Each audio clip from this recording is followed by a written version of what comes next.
La Gazelle, c'est un hélico qui est quand même assez fin. Il faut piloter, comme on dit, dans une pièce de 2 euros. Le Pilatus, c'est un avion qui demande un peu plus de poigne. Hélicast, le podcast de l'aviation légère de l'armée de terre. Bonjour à toutes et à tous, bienvenue sur Hélicast. Aujourd'hui, nous sommes avec le capitaine Nicolas, chef de bord sur Pilatus au 9e RSAM. Il va nous parler de son parcours et de cet aéronef si particulier que l'on ne retrouve qu'ici. Bonjour, je suis le capitaine Nicolas, chef de bord sur Pilatus depuis 4 ans et dans la LAT depuis 17 ans. Et je suis un ancien sous-officier et à la base j'étais pilote sur Gazelle. Pourquoi avez-vous choisi l'armée et en particulier l'aéronautique ? Alors pourquoi l'armée ? Tout simplement parce que j'ai des grandes affinités pour le respect des valeurs, l'amour de la patrie et surtout le dépassement de soi.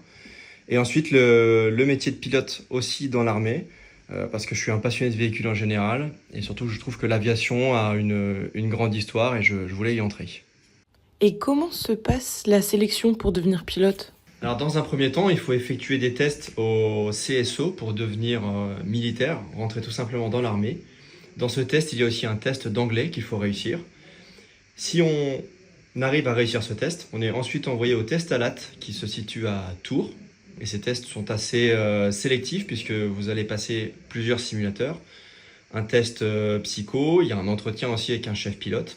Et en fait, à l'issue de tous ces résultats, vous allez avoir une orientation, soit hélicoptère, soit avion.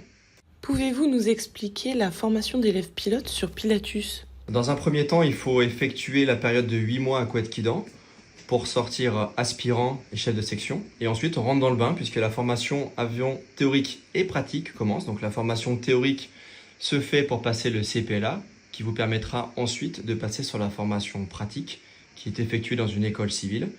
Une fois que toute cette formation est effectuée, on entre à Montauban et là, on commence la transformation sur PC6. Qu'est-ce qui vous a le plus surpris en basculant de l'hélicoptère Gazelle au Pilatus ? C'est la technique du pilotage qui est vraiment très différente puisqu'en hélicoptère, on peut s'arrêter, on va dire, quand on veut. En avion, on n'a pas cette chance. Donc c'est tout ce qui est le décollage et le posé. De plus, la Gazelle, c'est un hélico qui est quand même assez fin. Il faut piloter, comme on dit, dans une pièce de 2 euros.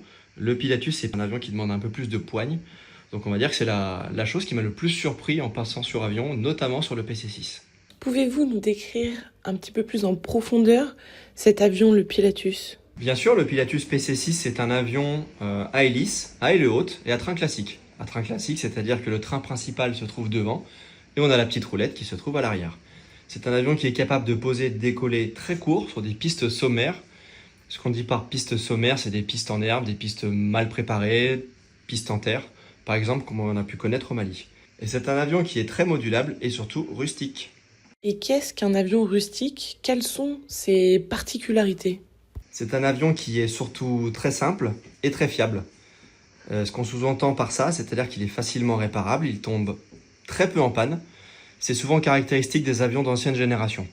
Pour vous, quelle est la différence majeure entre piloter un Pilatus PC6 et un autre avion plus classique ?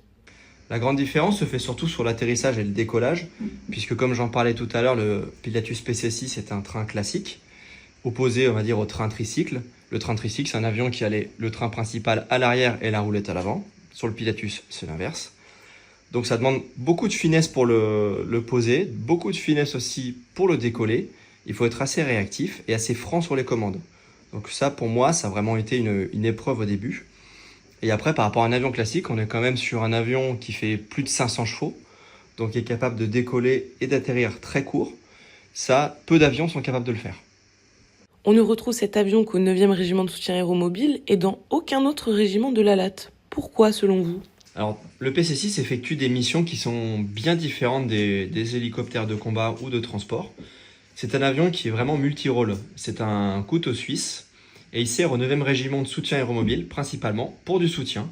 Du soutien, c'est-à-dire du transport de personnel pour aller intervenir sur des hélicoptères soit en panne, soit leur apporter des pièces.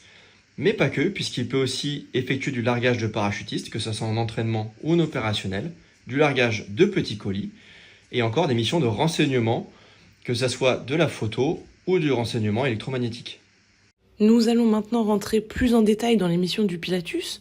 Pouvez-vous nous expliquer le déroulement d'une mission de largage de parachutistes ?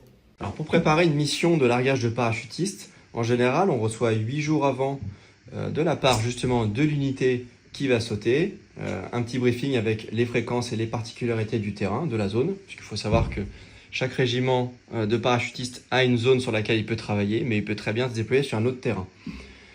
Le jour J, on va évidemment vérifier la météo, vérifier que le terrain est accessible, et ensuite, en fonction de l'aisance ou de l'ancienneté du pilote, soit bien briefer le pilote sur le largage de parachutistes, pour ensuite peut-être le lâcher solo.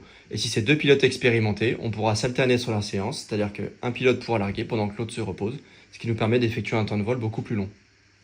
Quel est le rôle précis du pilote dans ce type de mission ? Eh bien, le pilote, il va surtout s'occuper de la trajectoire de l'avion lors de sa montée, de bien s'arrêter à l'altitude qui a été décidée par les parachutistes, puisqu'en fonction des voiles qu'ils vont utiliser, on ne va pas toujours travailler à la même hauteur, mais surtout, ça va demander d'être très précis sur l'axe de largage. Et surtout, c'est le pilote qui va donner l'autorisation aux parachutistes d'ouvrir la porte et de sauter. Et pour les missions de largage de petits colis, est-ce vraiment différent ? Alors en effet, c'est très différent, même si on va dire que la sortie d'un objet avec une voile peut s'apparenter à la même chose. C'est différent déjà dans un premier temps avec la hauteur de largage, puisque les parachutistes vont plutôt être largués à 3000 mètres. Là, le colis va être largué entre 100 et 150 mètres. Et surtout, c'est une mission qui se réalise en équipage et qui ne peut pas se faire seul à bord, puisque ça demande beaucoup plus de travail au sein de l'avion, et donc on ne peut pas le faire tout seul. Nous allons désormais passer aux missions de logistique opérationnelle du Pilatus, donc transporter des équipes d'intervention ou des pièces de rechange pour hélicoptères. Comment ça se passe ? Alors l'avion possède une soute qui est plutôt grande, on va dire, au vu de la taille de l'aéronef, et c'est une soute qui est surtout très modulable, puisqu'on peut s'adapter vraiment rapidement en fonction de la pièce à transporter, mais aussi en fonction des personnes qu'on doit amener. On peut mettre des sièges derrière, mettre des pions pour ensuite attacher la pièce. On peut un petit peu faire comme on veut. Donc ensuite, pour la réalisation de la mission, en général, la partie maintenance nous achemine la pièce, le colis, ou vient tout simplement elle-même avec une équipe technique pour effectuer la réparation. Avec tout ça, on détermine la masse restante pour mettre du carburant, parce que c'est ce qui va aussi nous dicter le trajet pour intervenir au plus rapide et au plus efficace. Avez-vous pu déjà réaliser des opérations extérieures en tant que pilote Pilatus ? Oui, j'ai effectué 2 mandats au Mali sur l'opération Barkhane.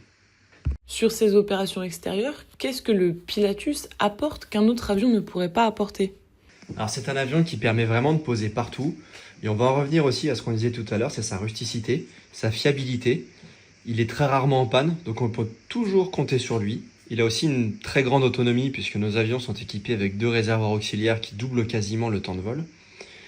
Et encore une fois, il a une soute qui est vraiment transformable à souhait, donc on peut quasiment effectuer tous les types de missions possibles. Nous allons maintenant passer à la vie du pilote. Quelle est la journée type pour vous au régiment ? Alors je vais quand même répondre à cette question, même si c'est pas facile, puisqu'une journée type, ça change un petit peu tous les jours. Donc le matin au réveil, premier truc que je fais, c'est je sors de mon lit bien évidemment, mais je regarde la météo. Ensuite j'arrive au quartier, changement en militaire, et ensuite je prépare mon vol, si je dois partir en vol. Donc je vais regarder la météo, tout ce qui est les NOTAM, c'est-à-dire les messages d'information concernant des zones avec des restrictions, des terrains fermés, des itinéraires à ne pas emprunter. Aussi, si je suis avec un pilote, je vais voir au niveau des facteurs humains si tout va bien, si on a bien dormi, s'il y a quelque chose qui peut bloquer la mission. Et ensuite, tout simplement préparer l'avion, on part en vol, on rentre, et la journée est finie. Et si j'ai pas de vol, je vais allumer mon PC, je vais vérifier mes mails, éventuellement les messages qu'on m'a envoyés, pour ensuite la coordination des opérations, puisqu'actuellement, à l'escadrille, j'occupe la position de chef opération, c'est-à-dire que c'est à notre charge d'organiser tout ce qui est des missions et de désigner les équipages pour les effectuer. Et quel a été votre vol le plus marquant jusqu'ici ? Alors mon vol le plus marquant, ça a été en avion, le largage d'un colis de pièces sur la base malienne des monts Ombori, parce que c'est un endroit qui est vraiment légendaire, et j'ai eu la chance de l'effectuer à la nuit tombante, sous les dernières lueurs du jour. Qu'est-ce qui vous rend fier de voler sur PC-6 ? Alors c'est de voler sur un avion qui est mythique, et qui, malgré l'âge, remplit ses missions avec efficacité, et ce, partout à travers le monde. Mon capitaine, avez-vous maintenant un message pour quelqu'un qui aimerait suivre cette voie ? Alors une fois que vous avez fini vos études avec un bac ou équivalent, il ne faut pas hésiter à tenter sa chance. Donnez-vous à 100% et si vous voulez devenir pilote dans l'armée, lancez-vous. Qu'est-ce qui vous attend pour la suite de votre carrière ? Eh bien, étant donné que je suis en fin de mon 2e contrat, il me reste 4 ans à faire dans l'institution.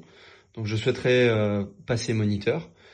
Et ensuite, pourquoi pas rester en fonction de ce qui est proposé et pour voir la suite.